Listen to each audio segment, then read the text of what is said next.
Mesdames, Messieurs, peuple congolais, les inaugurations à la sauvette de Sassou Nguesso que vous avez constatées au cours de ces 15 dernières années, à laquelle à la sauvette, il déroulait le rouleau compresseur des inaugurations à laquelle cette fois-ci, c'est fini.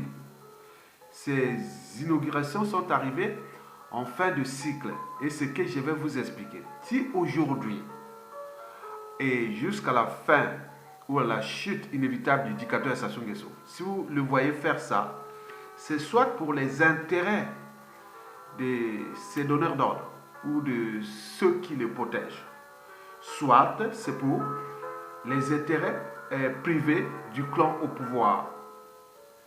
Et à défaut, c'est pour vous divertir, vous tromper. Donc, vous devez être informé que Sassou ne va plus faire ça comme ça. Ça sera rare, de plus en plus rare. Et pourquoi? C'est ce que je vais vous expliquer. Parce que être citoyen, c'est être informé. Et pourquoi? Parce que l'ignorance est la pire des souffrances. Le savoir et la connaissance libèrent. Donc, un citoyen doit toujours rechercher la bonne information. Et de cette bonne information, oui, ça permet aux citoyens d'être libres. Mesdames, Messieurs, peuple congolais, être citoyen, c'est d'agir en permanence. Et pourquoi? Parce qu'aucune cause n'est perdue d'avance. Et surtout quand elle est digne, juste, noble, légitime et voire civilisationnelle. Mesdames, Messieurs, peuple congolais, enfin, vous savez que sans lutte, il n'y a ni de liberté et encore moins de dignité. Sans lutte, il n'y a pas de justice. Sans lutte, il n'y a pas de progrès. Sans lutte, il n'y a pas de paix. Donc à faire. Mesdames, Messieurs, peuple congolais, vous savez que toute dictature a durée de vie limitée. Comme toute chose d'ailleurs, a toujours un début et une fin. Et pourquoi? Parce que on peut, le cas de Sassou Nguesso, on ne peut pas tromper, hein, parce qu'on peut tromper une fois 1000 personnes, mais on ne peut pas tromper 1000 fois 1000 personnes. Je répète que Denis Sassou Nguesso pouvait tromper une fois 1000 personnes, mais il ne pouvait pas tromper 1000 fois 1000 personnes. Et c'est ce que je vais vous démontrer. Alors, pourquoi le tyran Sassou Nguesso est arrivé en fin de cycle de ses inaugurations à la sauvette? Il inaugurait n'importe quoi, il passe là toujours en train d'inaugurer, avec ces machines-là, avec Jean-Jacques Bouillard, avec tous le clan, et il passait par-ci par-là dans tous les pays en train d'inaugurer. Et on l'appelait le constructeur infatigable. En réalité, ce fut une escroquerie. Ouais, vous allez comprendre. Pourquoi? Mesdames, Messieurs, peuple congolais, pourquoi le tyran Sassou Nguesso est-il arrivé en fin de cycle de ses inaugurations à la sauvette? À la sauvette, c'est n'importe quoi. Voilà. C'est pour 5 raisons que Denis Sassou Nguesso est désormais arrivé en fin de cycle de ses inaugurations à la sauvette. La première raison est que les inaugurations à la sauvette de Sassou Nguesso faisaient partie de 2 systèmes associés ou partenaires de la tyrannie. Il y a d'un côté le système France-Afrique et de l'autre celui de l'Empire du Milieu, la Chine. Explication pour cette première raison. Le premier système, qui est toujours en place, est désormais en panne. Le système France-Afrique a depuis longtemps suturé organiser et manager souvent ces inaugurations à la sauvette.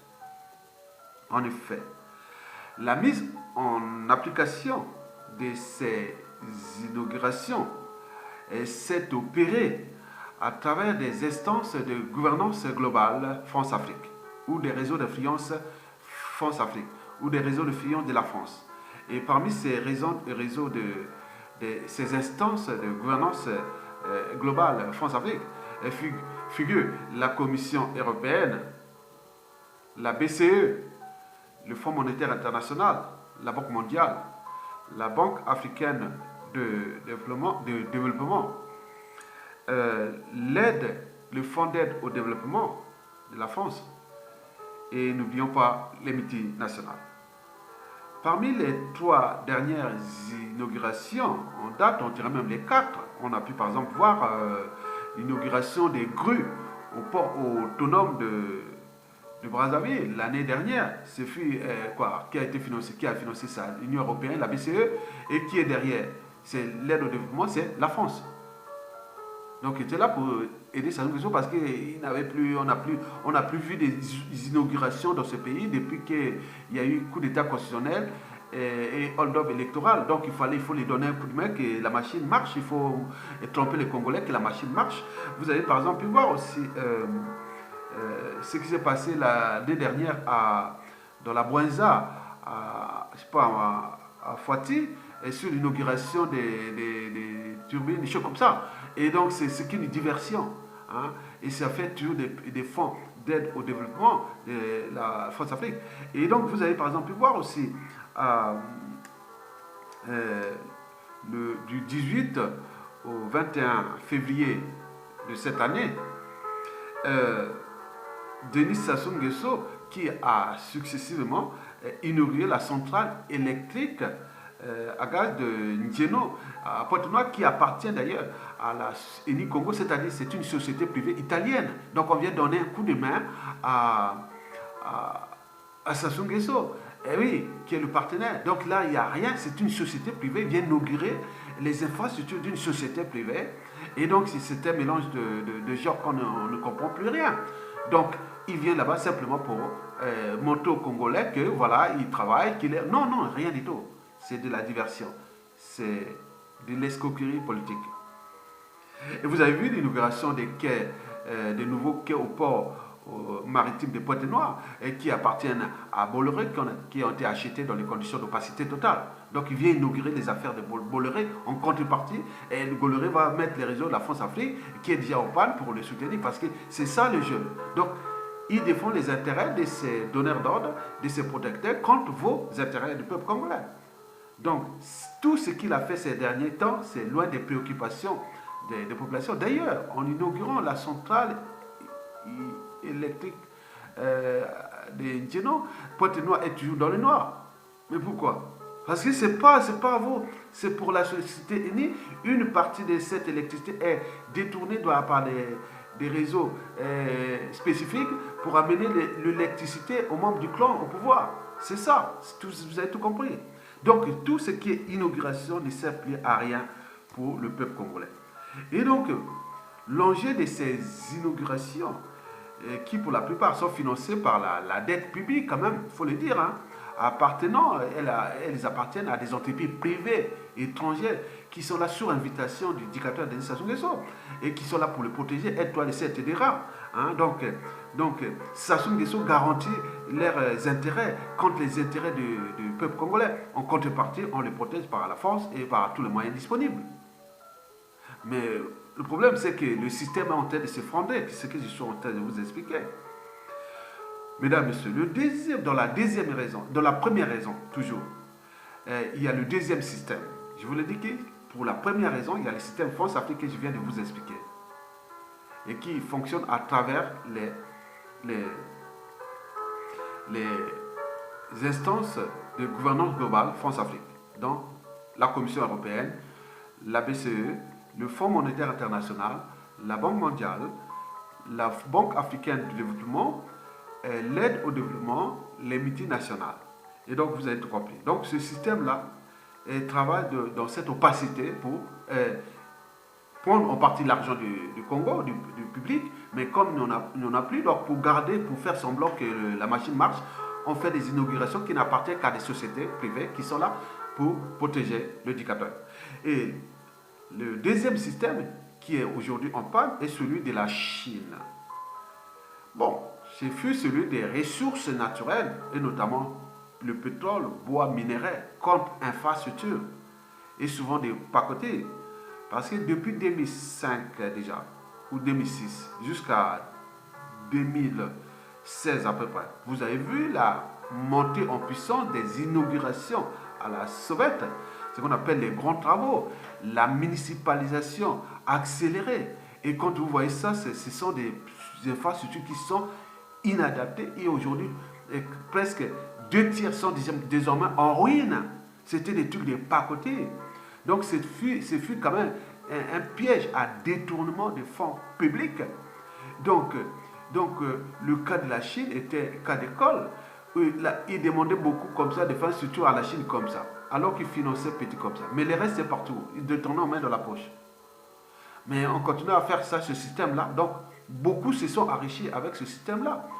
On va mettre que cette infrastructure-là coûte 1 milliard de dollars.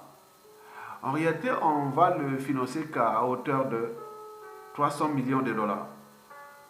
Mais où sont partis les 700 millions de dollars? Dans la poche. Et c'était à laquelle? À la chaîne. Ça marchait parce que les ressources naturelles, c'est-à-dire le pétrole, coule à flot, et la demande est là, et on gagne maintenant le pétrole, court se fondre, ils ont engagé, ils ont hypothéqué, il n'y a plus d'argent. L'économie n'a pas été diversifiée, donc c'est retrouve dans la mer. Et donc, vous avez vu quand même depuis ces infrastructures de mer, par exemple la corniche et tout, s'effondrent. On avait des projets inadaptés. Et donc, aujourd'hui, les infrastructures qui aujourd'hui ont été vraiment un piège à dette publique, parce qu'on a transformé des dettes privées, des Sassou et des Nguesso, en une dette publique, qui d'ailleurs, pendant les négociations des accords du FMI, depuis 2017-2018, même en 2018, dans le cas de la restructuration de la dette avec la Chine, pour que le FMI puisse lui donner l'argent, les Chinois avaient dit, bon, ben, donc, dans ces accords-là, mais tu vas payer 35% de cette dette-là avant 2021. On lui avait demandé ça. 2021, tu dois payer 35% de cette dette. Ça soit dit d'accord. Le reste, c'est-à-dire 65%, a été laissé pour que jusqu'à payer en janvier 2046. Il faut aller voir les clauses de la restructuration de cette dette signée entre l'État chinois et le dictateur Sassou Nguesso. C'était en 2018. Et donc, avec cet accord-là qui est resté dans l'opacité, que même le FMI a dit, donnez-nous les clauses de cet accord-là. Il a dit, non, je ne donne pas. Si tu ne donnes pas, pas d'argent.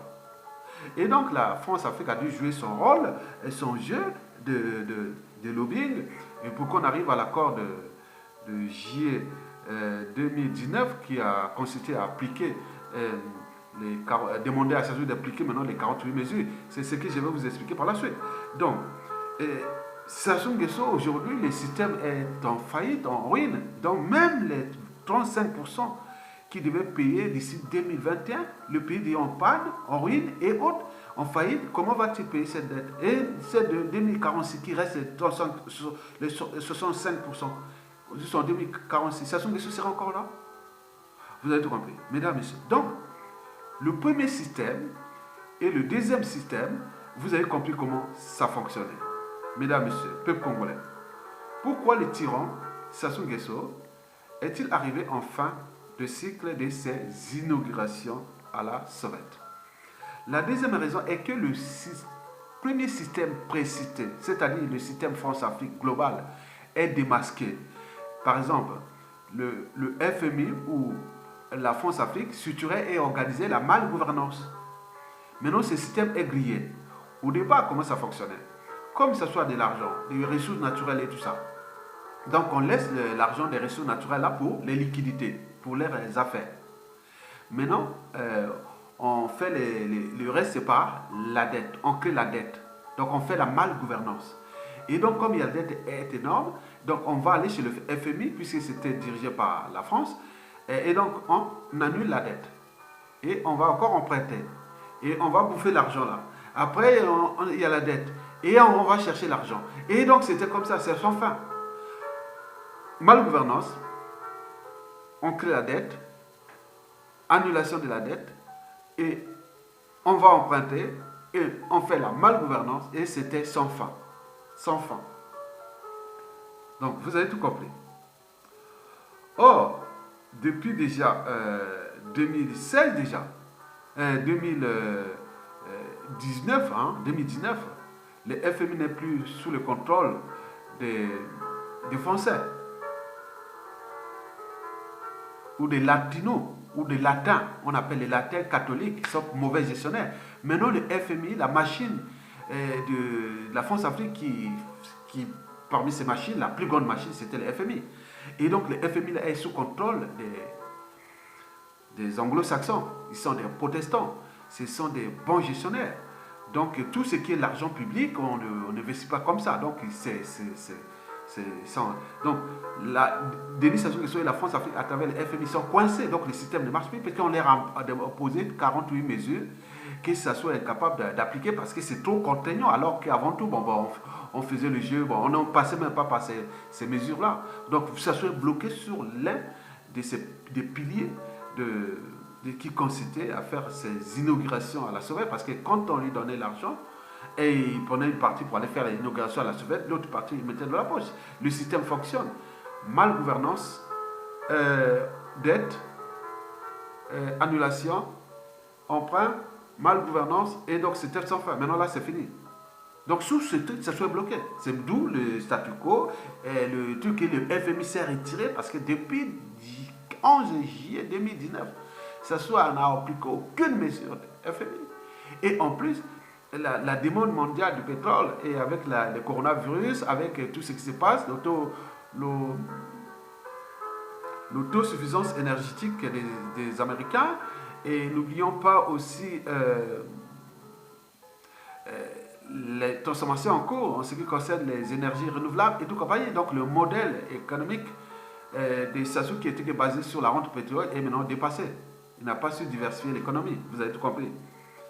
Donc là, la France-Afrique et ça se sont coincés. Donc il reste quand même la BCE, la Banque commerciale européenne, ou la Banque mondiale, où la Banque mondiale c'est sous le contrôle des Américains. Retenez bien, la Banque mondiale c'est sous le contrôle des Américains. Et donc la Banque africaine de développement, oui, mais c'est aussi financé quelque part par la Chine et l'Union européenne. Et donc là, c'est pas facile maintenant.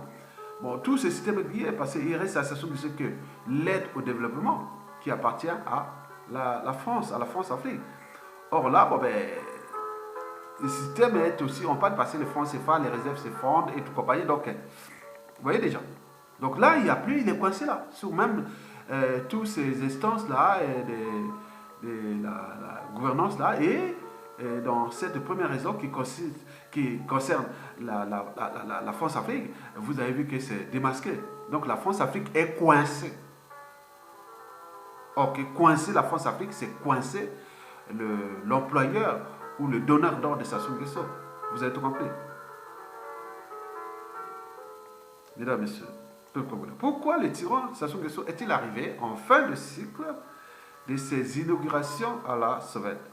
Prenons la troisième raison, qui concerne le deuxième système précédent, c'est-à-dire le système des ressources naturelles contre infrastructure.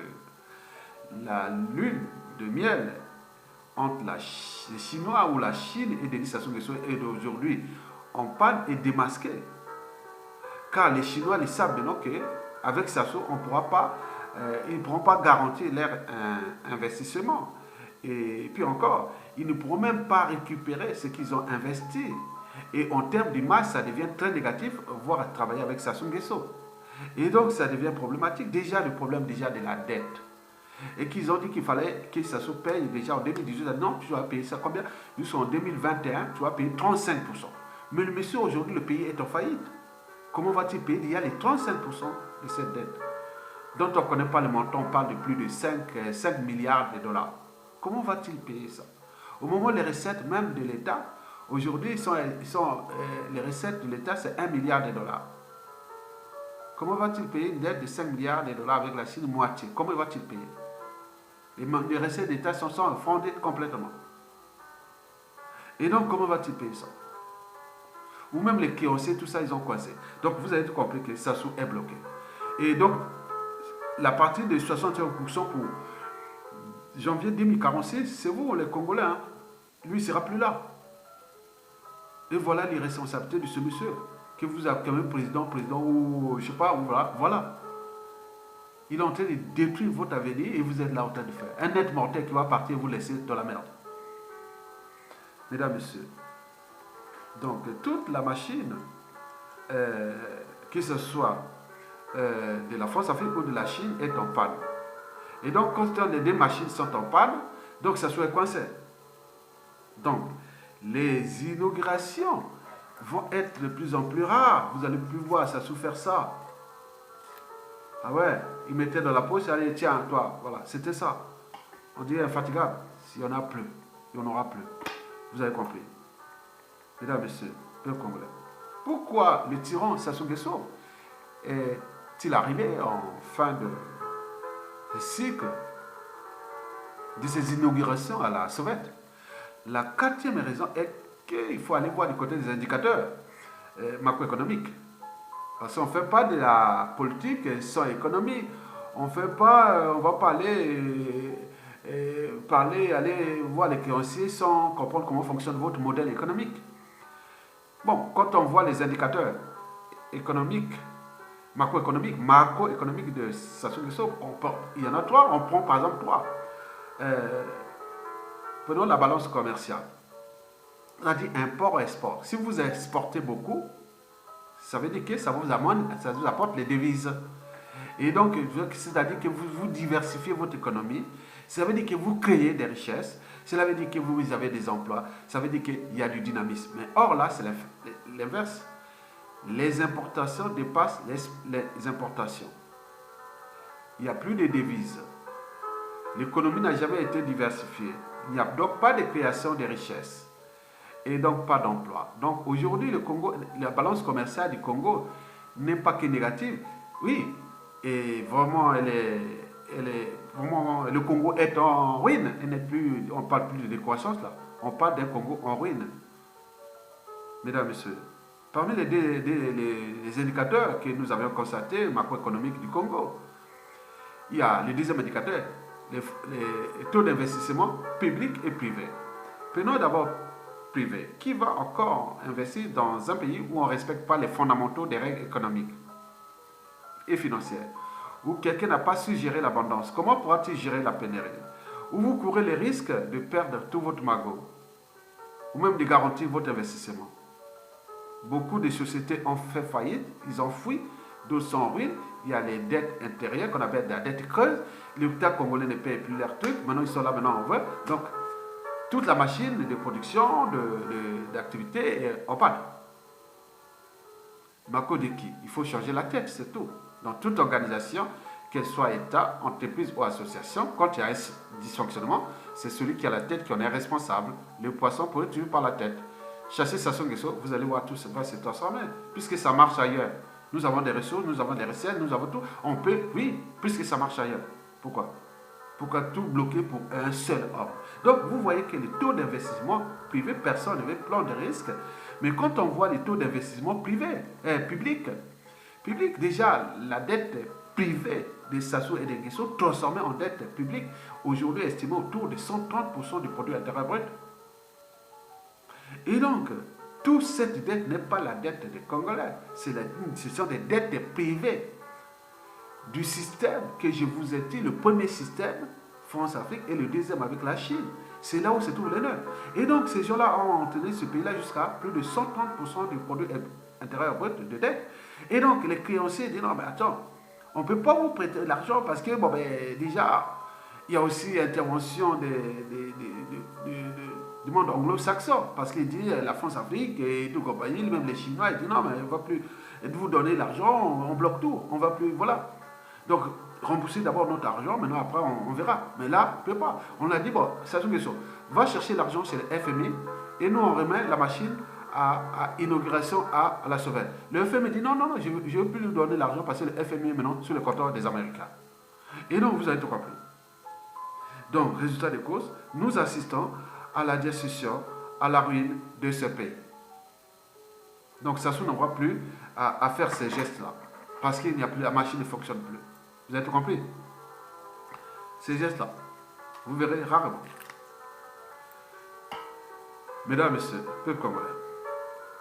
Donc, en parlant d'investissement public, mais on s'est dit que Sassou aujourd'hui aurait pu investir maintenant pour aller réparer ce qu'il a fait déjà. Les routes sont en panne, ils sont en ruine, et toutes les infrastructures sont en ruine. Mais pourquoi ne pas déjà aller inaugurer ou réparer ce qu'il a fait? 90% de ce qu'il a conçu au cours des 15 dernières années est en train de tomber en ruine. Au lieu d'aller faire qu'à continuer à inaugurer des trucs qui tombent en ruine, ça ne sert à rien. Commencer déjà à réparer les routes, hein, à réparer Kitélé, tout compagnie, voilà. Au lieu d'aller faire des inaugurations inutiles. Donc vous avez tout compris. Mesdames et messieurs, peuple congolais. Pourquoi le dictateur Sassou Nguesso est-il arrivé en fin de cycle de ses inaugurations à la Sauvette? La cinquième et dernière raison est la synthèse des 4 raisons précitées, et notamment celle concernant le fondement du système. C'est comme l'autocombustion. Vous voyez qu'il arrive qu'un corps, hein, il y a des corps qui brûlent tout seuls. On appelle ça l'autocombustion. Parce que notre corps, il y a de l'électricité dans notre corps. Il y a des corps qui sont arrivés, quelqu'un brûlé comme ça. Comme par exemple, température de plus de fièvre, il arrive que la personne brûle. C'est comme les voitures qui peuvent brûler tout seul. On appelle ça l'autocombustion. Et donc, le système de Sassou Nguesso est rentré dans l'autocombustion, c'est-à-dire l'autodestruction. Et donc, nous sommes en train d'assister à l'autodestruction de ce système par elle-même. Et donc, partir déjà des 2 premiers systèmes, France, Afrique et la Chine, qui sont déjà démasqués en Guyane, et toutes les instances qui étaient là pour les financer, pour ceci, sont maintenant en méfiance et en défiance, que ce soit le FMI, la Banque mondiale, tous ces trucs-là, ils n'en veulent plus, donc tout le système est bloqué. Mais il faut la prendre s'habiller, il faut l'argent, mais il n'y a pas. Où est-ce qu'il va faire? Donc, au lieu de mettre les priorités pour réparer ce s'il aimait bien ce pays, il aimait bien ce pays, mettre le système pour réparer ce qu'il a dit à faire, mais il continue à faire ses inaugurations à la con. Donc ça ne va plus marcher. Donc le système est déjà là, mesdames et messieurs. Donc, toute chose a un début et une fin. Toute dictature a durée de vie limitée.